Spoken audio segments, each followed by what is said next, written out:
بسم اللہ الرحمن الرحیم۔ اوروں کا ہے پیام اور میرا پیام اور ہے، عشق کے درد مند کا طرز کلام اور ہے۔ ناظرین کرام، میں ہوں سید توقیر بخاری۔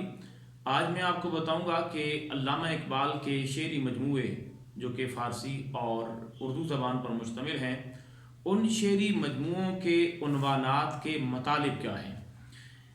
اکثر طلباء یعنی جو اردو بولنے والے، اردو لکھنے والے، اردو پڑھنے والے، ہر سطح کے طالب علم اکثر یہ پوچھتے ہیں کہ علامہ اقبال کی فلاں کتاب کا مطلب کیا ہے، اور خاص طور پر اردو کے مقابلے کے امتحانوں میں شریک ہونے والے، چاہے وہ لیکچر اردو کا امتحان ہو یا دیگر امتحانات، وہاں اکثر انٹرویو میں بھی پوچھا جا سکتا ہے کہ اقبال کی کتابوں کے نام بتائیں، اور اگر کتابوں کے نام بتائیں جائیں تو کہا جاتا ہے کہ ان کے مطلب بھی بتائیں۔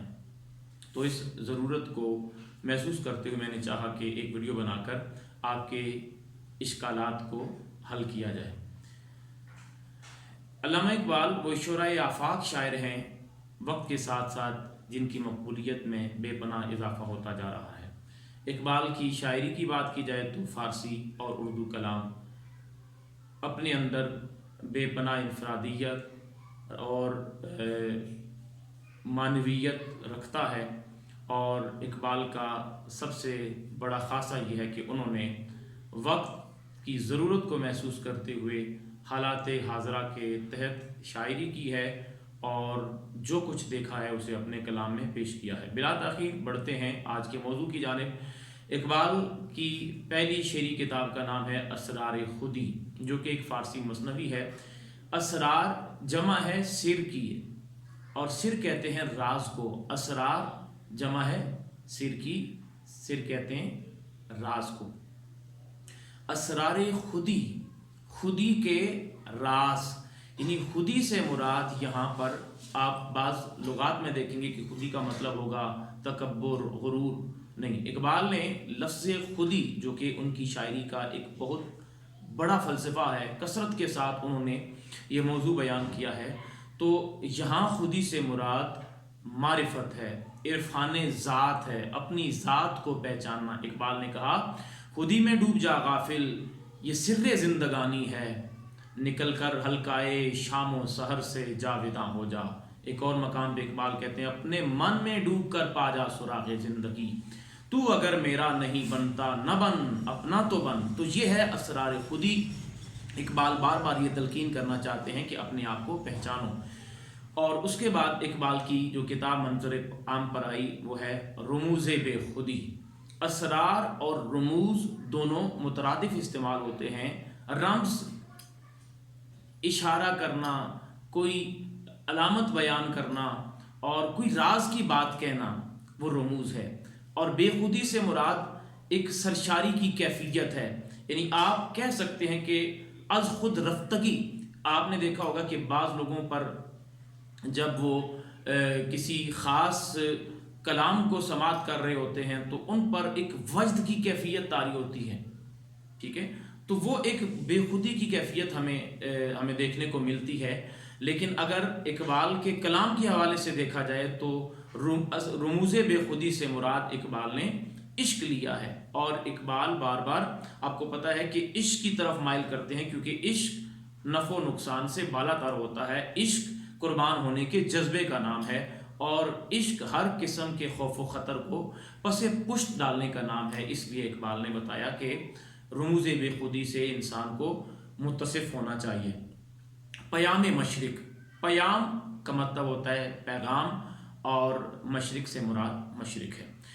پیام مشرق سے مراد مشرق کا پیغام۔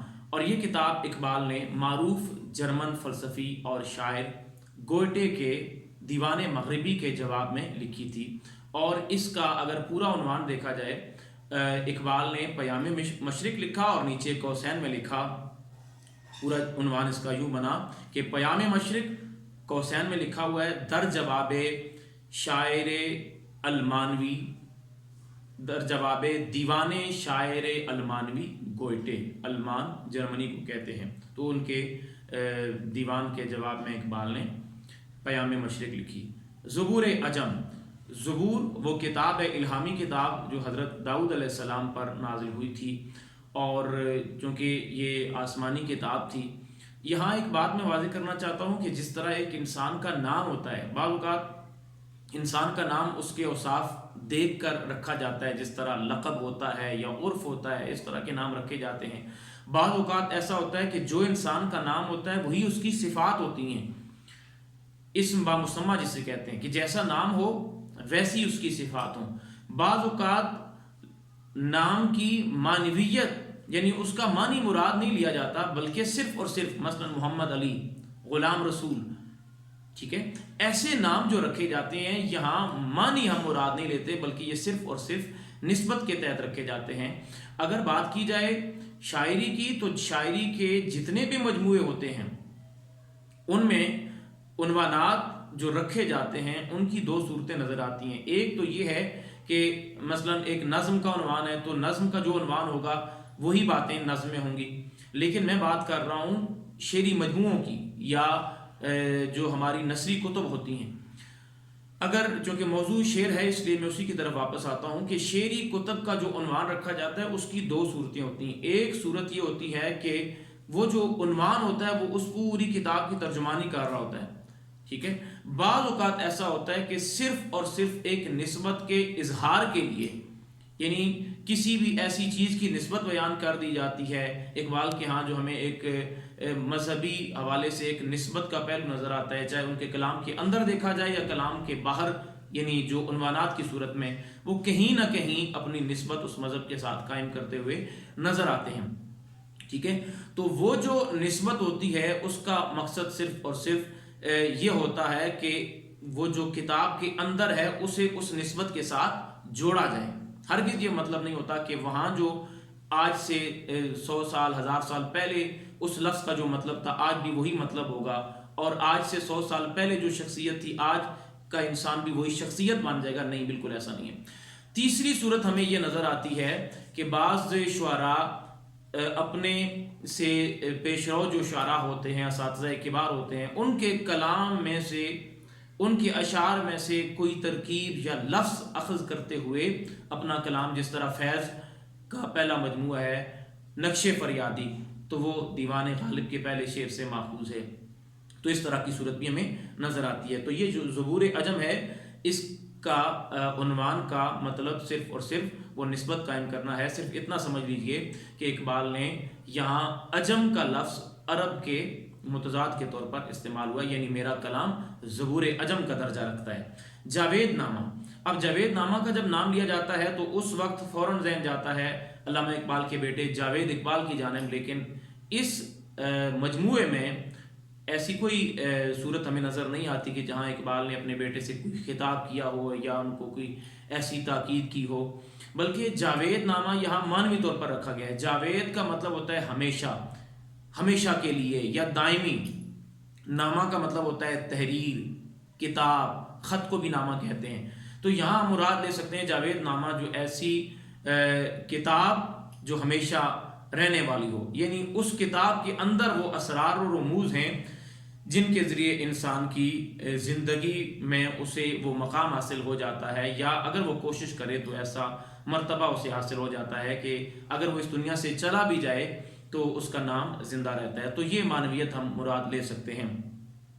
جہاں تک تعلق ہے اس جاوید نامہ کی تخلیق کا یا اس کے تخلیقی مراحل کا، تو علامہ اقبال نے اس کتاب میں خیالی طور پر افلاک کی سیر کی ہے، اور اس میں انہوں نے حضرت مولانا روم کو اپنا رہبر تسلیم کیا ہے، اور انہی کی رہبری میں یہ سفر طے کہ یہ خیالی سفر ہے۔ یہاں میں واضح کرنا چاہتا ہوں کہ یہ خیالی سفر ہے، اور اس سفر میں انہوں نے مشاہیر سے ملاقات کی اور اسی طرح وہ جو احوال تھے انہیں بیان کیا ہے۔ اور اس کتاب میں جاوید نامہ میں اقبال نے خود کو زندہ رود کہا ہے۔ تو زندہ رود کا مطلب ہوتا ہے، یعنی کئی مطالب ہوتے ہیں، اس کا مطلب ایک نہر بھی ہوتا ہے، ندی بھی ہوتا ہے، ایک مطلب ہوتا ہے آنے جانے والا۔ تو اقبال نے اس افلاک کی سیر میں جتنے بھی مشاہیر سے ملاقات کی ہے خیالی طور پر، وہ سبھی اس دنیا سے جا چکے تھے، اقبال زندہ تھے، اس لیے انہوں نے خود کو زندہ رود کہا، یعنی ایسا زندہ جو آنے جانے والا ہو۔ اور اسی ترکیب کو زندہ رود کی ترکیب کو اقبال کے بیٹے ڈاکٹر جاوید اقبال نے سوانح عمری کی صورت میں، جو انہوں نے اپنے باپ ڈاکٹر علامہ محمد اقبال کی سوانح عمری لکھی ہے، اس کا عنوان زندہ رود رکھا ہے۔ اور یہاں ایک اور بات میں یہاں واضح کر دینا چاہتا ہوں کہ معروف اطالوی شاعر دانتے کی جو تربیہ خداوندی ہے، جسے عرف عام میں ڈیوائن کامیڈی کہا جاتا ہے، اقبال نے یہ کتاب اسی طرز پر لکھی ہے اور انہوں نے اس کا اقرار بھی کیا ہے۔ اقبال کی ایک اور کتاب کا نام ہے پس چے باید کرد اے اقوام شرق، اور اس کا پورا عنوان ہے مائے مسافر۔ پس چے باید کرد اے اقوام شرق مائے مسافر۔ تو یہ کتاب دو حصوں پر مشتمل ہے، پہلا حصہ مسافر ہے اور دوسرا حصہ ہے پس چے باید کرد اے اقوام شرق، اور اس کا مطلب یہ ہوتا ہے کہ اے اقوام شرق اب کیا کرنا چاہیے۔ اگر ہم اس کا اندرونی جائزہ لیتے ہیں تو اقبال نے اس کتاب میں بر صغیر اور بلکہ اقوام مشرق کے جو سماجی اور سیاسی اور معاشرتی حالات ہیں ان کی عکاسی کی ہے۔ اب آتے ہیں اقبال کے اردو شعری مجموعوں کی جانب۔ اس سے پہلے جتنے بھی مجموعوں کا ہم نے تذکرہ کیا وہ فارسی مجموعے تھے، اب اردو مجموعوں کا احوال میں آپ کے سامنے بیان کرتا ہوں کہ ان کے عنوانات کا مطلب کیا ہے اور یہ کب تخلیق ہوئے، ان کے اندر کیا ہے۔ پہلا مجموعہ ہے علامہ اقبال کا بانگ درا۔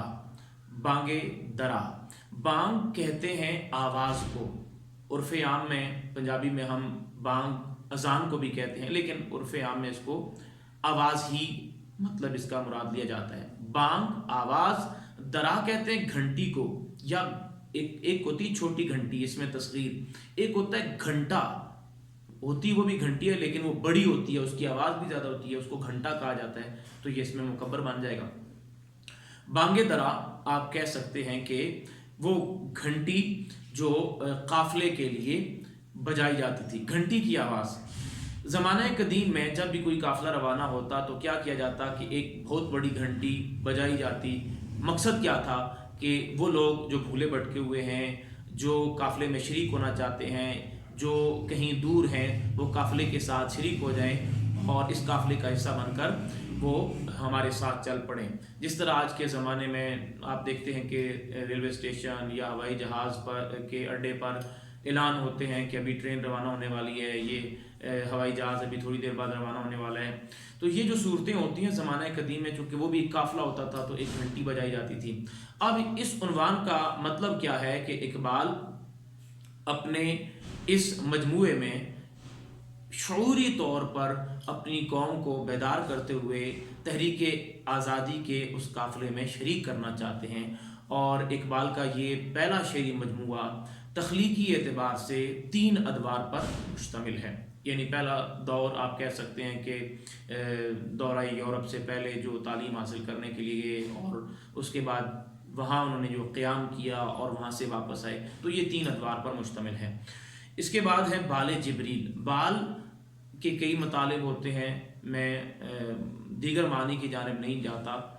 بال کا ایک مطلب ہوتا ہے پر اڑنے والا، جو جس طرح پر جبریل آپ کہہ سکتے ہیں۔ بال جبریل، جبریل کا پر۔ جبریل علیہ السلام نوری مخلوق کے، نوری فرشتوں کے سردار ہیں، اور کلام اقبال میں حضرت جبریل کا ذکر ہمیں کثرت کے ساتھ ملتا ہے۔ علامہ اقبال نے بال جبریل ہی میں ایک مقام پر لکھا کہ اگر یکسر موئے برتر پرم فروغ تجلی بسوزت پرم۔ اقبال نے اس مجموعے کا عنوان بھی ایک نسبت کے تحت رکھا ہے۔ اب یہاں آپ یوں سمجھ سکتے ہیں کہ جو ایک شاعر ہوتا ہے وہ بھی اپنی قوت تخلیق کے ذریعے پرواز کرتا ہے، یعنی بظاہر تو انسان پرواز نہیں کر سکتا، لیکن ایک شاعر، جس طرح میں نے آپ کو بتایا کہ جاوید نامہ میں اقبال نے خیالی طور پر سیر کی ہے، تو اسی طرح ایک شاعر خیالی طور پر پرواز کرنے کی قوت رکھتا ہے۔ جس طرح اقبال نے بانگ درا میں شامل ایک نظم مرزا غالب میں اقبال کو غالب کو خراج عقیدت پیش کرتے ہوئے کہا کہ فکر انسان پر تیری ہستی سے یہ روشن ہوا ہے، پرے مرغ تخیل کی رسائی تا کجا۔ تو خیالی طور پر اگر دیکھا جائے تو اقبال کی اس شعری کتاب کی جو غزلیں ہیں وہ اقبال کی بہترین غزلیں سمجھی جاتی ہیں، اور اس کے ساتھ ساتھ اسی مجموعے میں شامل جو ان کی شاہکار نظمیں ہیں مسجد قرطبہ، اور اسی طرح ان کی دوسری جو نظم ہے ساقی نامہ، عالی شان نظمیں ہیں، یہ بھی اسی مجموعے میں شامل ہیں۔ یہاں ایک اور چیز کہ اقبال نے اپنے اس مجموعے کا نام پہلے نشان منزل رکھا تھا، بعد میں اس کو بال جبریل کر دیا۔ اس کے بعد اقبال کا تیسرا شعری مجموعہ ہے ضرب کلیم۔ ضرب کا مطلب ہوتا ہے مارنا یا چوٹ لگانا، کلیم کا مطلب ہوتا ہے کلام کرنے والا، لیکن بطور خاص یہ لقب ہے حضرت موسیٰ علیہ السلام کا، کیونکہ وہ اللہ تعالیٰ سے ہم کلام ہوا کرتے تھے۔ ضرب کلیم، کلیم کی ضرب یعنی موسیٰ علیہ السلام کی ضرب، ضرب کس سے لگاتے تھے؟ عصا سے۔ تو یہ ان کا ایک معجزہ تھا، آپ کے عصا سے کئی معجزے ظاہر ہوئے، مثلا انہوں نے عصا مارا تو پتھر سے چشمے جاری ہو گئے، انہوں نے جادوگروں کے مقابلے میں عصا پھینکا تو وہ ایک اژدہا بن گیا، انہوں نے فرعون کے جو لشکر کے تعاقب میں جب آگے پانی آ گیا، دریا آ گیا تو عصا مارا تو وہ ایک خشک راستہ بن گیا۔ تو وہ جو بنیادی طور پر عصا تھا وہ معجزات کا ایک ذریعہ تھا، یعنی اس سے حضرت موسیٰ علیہ السلام کئی معجزات رونما کیا کرتے تھے۔ تو ضرب کلیم ایک تو اس عنوان کا تعلق اس نسبت کے ساتھ ہے، لیکن یہاں اقبال کچھ اور بھی مراد لینا چاہتے ہیں۔ ضرب کلیم کا جہاں عنوان لکھا ہوا ہے، ساتھ ہی اقبال نے لکھا یعنی اوپر لکھا ہوا ہے ضرب کلیم، ساتھ ہی نیچے لکھا ہوا ہے یعنی اعلان جنگ دور حاضر کے خلاف۔ یعنی آپ سمجھ سکتے ہیں کہ اقبال نے جہاں بھی اپنی ماضی کی بات کی ہے یا ماضی کے مشاہیر کی بات کی ہے، تو اقبال آج کے، جیسے اقبال نے کہا کہ آج بھی ہو جو براہین کا ایمان پیدا، آگ کر سکتی ہے انداز گلستان پیدا۔ یعنی بنیادی طور پر اقبال اپنی قوم کے ایمان کی سطح کو اتنا بلند کرنا چاہتے ہیں کہ آج بھی اگر اس جذبے کے ساتھ، اس عشق کے ساتھ اگر یہ میدان میں اتریں تو اللہ تعالیٰ کی رحمتیں آج بھی ان کے لیے نازل ہو سکتی ہیں۔ تو اقبال کہنا یہ چاہتے ہیں کہ تمہارے اندر بھی وہ اوصاف ہونے چاہیے جو کہ اللہ کے پیغمبروں میں تھے، تاکہ اللہ تعالیٰ تمہاری مشکلات بھی آسان کرے۔ اسی مجموعے کی مزید وضاحت اقبال کے شعر سے یوں ہوتی ہے، اقبال کہتے ہیں بے معجزہ دنیا میں ابھرتی نہیں قومیں، جو ضرب کلیمی نہیں رکھتا وہ ہنر کیا۔ ناظرین کرام، اقبال کا آخری شعری مجموعہ ہے ارمغان حجاز۔ ارمغان کا مطلب ہوتا ہے تحفہ یا ہدیہ۔ حجاز یعنی علاقہ ہے عرب کا، جس میں مکہ المکرمہ، مدینہ المنورہ اور طائف کا شہر شامل ہے۔ اس سے ہم اصطلاحاً مراد لے سکتے ہیں، مجازاً ہم مراد لے سکتے ہیں مرکز اسلام۔ ارمغان حجاز یعنی حجاز کا تحفہ۔ تو اقبال نے اپنے اس مجموعے کو حجاز مقدس کے ساتھ منسوب کیا ہے، اور اقبال کا یہ آخری مجموعہ کلام ان کی وفات کے بعد شائع ہوا ہے۔ یہ انتہائی مختصر مجموعہ کلام ہے جو بنیادی طور پر اردو میں ہے، لیکن ضمناً اس میں کچھ کلام فارسی کا بھی شامل ہے۔ میں امید کرتا ہوں کہ آپ کو کلام اقبال کے حوالے سے جو عنوانات کے تحت سوالات تھے ان کا فہم حاصل ہو گیا ہوگا۔ میں آپ سے اجازت چاہتا ہوں، اللہ حافظ۔